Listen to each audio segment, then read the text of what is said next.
पके हुए आम और चावल से तो आपने बहुत सी रेसिपी बनाई होगी, खाई होगी, पर आज मैं जो रेसिपी शेयर करूंगी वो आपने एक बार बना ली तो आप इसे हर बार बनाकर खाओगे, क्योंकि ये बनती ही इतनी स्वादिष्ट है। यहाँ पर हमने 1 कप चावल लिए थे और इसको हमने 2 घंटे के लिए भिगो दिया था। चावल बहुत ही बढ़िया से फूल गया है, तो अब हम इसे मिक्सर जार में डाल देते हैं, क्योंकि इसका हमने अभी पेस्ट बनाकर तैयार करना है और पानी हम इसमें नहीं डालेंगे। जो चावल का मॉइस्चर है इसी से ही हमें इसे पीस कर तैयार करना है। अब जो चावल है बहुत ही बढ़िया से हमने इसको पीस लिया है। अब हम इसको एक बाउल में निकाल लेते हैं और जैसे क्रीम होती है बिल्कुल उसी तरह से इसका पेस्ट बनकर तैयार हुआ है। अब मिक्सर जार में भी पेस्ट लगा हुआ है, तो हम इसमें थोड़ा सा पानी डालेंगे, अच्छे से मिक्स करेंगे और इसको भी हम बाउल में निकाल लेते हैं। अब हमें इसे अच्छे से मिक्स करना है और हमने यहाँ पर जिस चावल से हम इडली बनाते हैं उसी चावल का यूज़ किया है, क्योंकि वो चावल बहुत ही जल्दी सॉफ्ट हो जाता है। और अगर आपके पास अरवा चावल हो, जिसे कच्चा चावल भी कहते हैं, उसका भी यहाँ पर आप यूज़ कर सकते हैं। अब हमने इसको अच्छे से मिक्स कर दिया है। अब हमें इसे 10 से 15 मिनट के लिए कवर करके रखना है, जिससे कि जो ये बैटर है बहुत ही बढ़िया से सेट हो जाएगा। अब हम इसे कवर करके रख देते हैं 10 से 15 मिनट के लिए। और यहाँ पर एक और तैयारी कर लेते हैं। हमने यहाँ पर आम लिए है और ये हमने पका हुआ आम लिया है। आम को अच्छे से हमने वॉश कर लिया है। अब हम इसका जो पल्प है उसको निकाल देते हैं। और यहाँ पर इस बात का ध्यान रखना है, जितना पका हुआ आम होगा रेसिपी उतनी ही ज़्यादा बढ़िया बनकर तैयार होगी।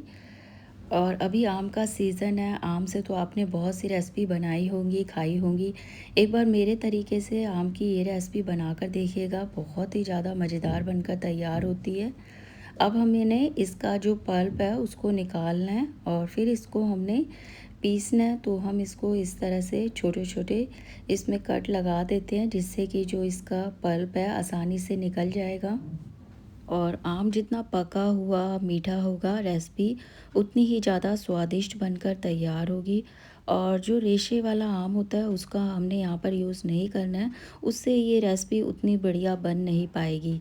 तो हमने अच्छे से इसका सारा पल्प निकाल लेना है। और यहाँ पर हमने 1 कप चावल लिया था, 1 कप चावल के लिए हमें 1 कप आम का पेस्ट लेना है। तो यहाँ पर दोनों की क्वांटिटी को हमने यहाँ पर समान ही रखना है। अब हमने इसको मिक्सर जार में डाल दिया है। अब हम इसमें चीनी डालेंगे, तो हम इसमें 3 चम्मच यहाँ पर चीनी डाल देते हैं। और अब हमें इसे बिना पानी डाले इसको पीसना है। और यहाँ पर इस बात का ध्यान रखना है, आम का एक भी बड़ा टुकड़ा इसमें नहीं रहना चाहिए। अब बैटर को रखे हुए 15 मिनट हो चुके हैं।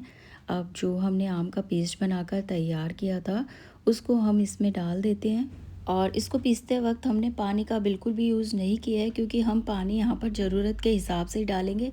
एक बार में बहुत ज़्यादा पानी डाल देंगे तो जो बैटर है पतला हो जाएगा और जो मीठा है बढ़िया से बन नहीं पाएगा।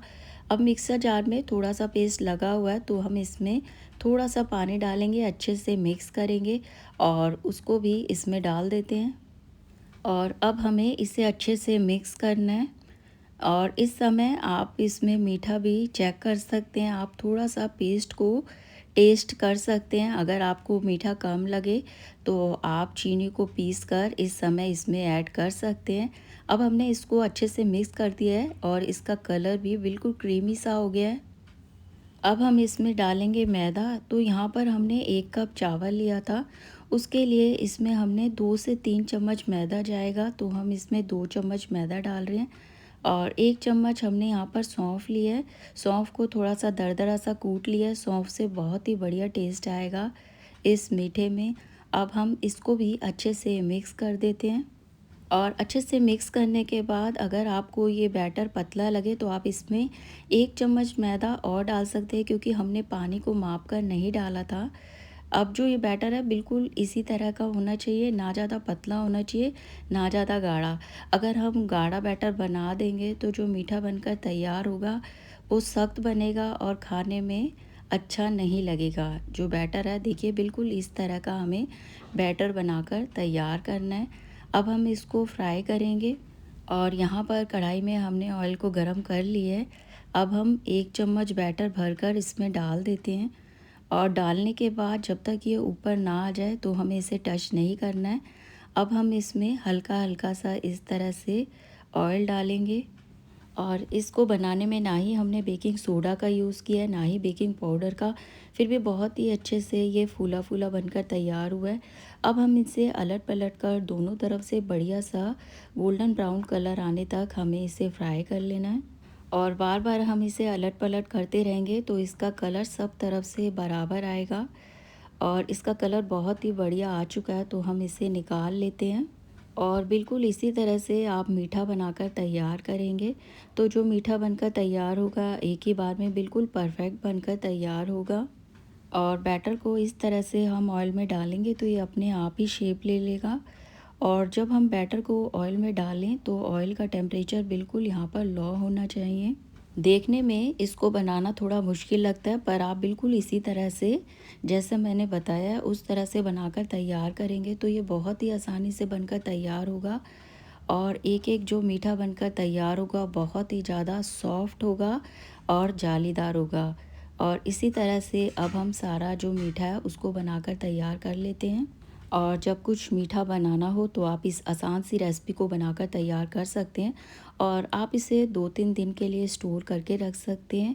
और जो मीठा बनकर तैयार हुआ है अंदर से सॉफ्ट है और बहुत ही ज़्यादा जालीदार है और जूसी भी बनकर तैयार हुआ है। फिर मिलते हैं ऐसी ही नई सी टेस्टी सी रेसिपी के साथ।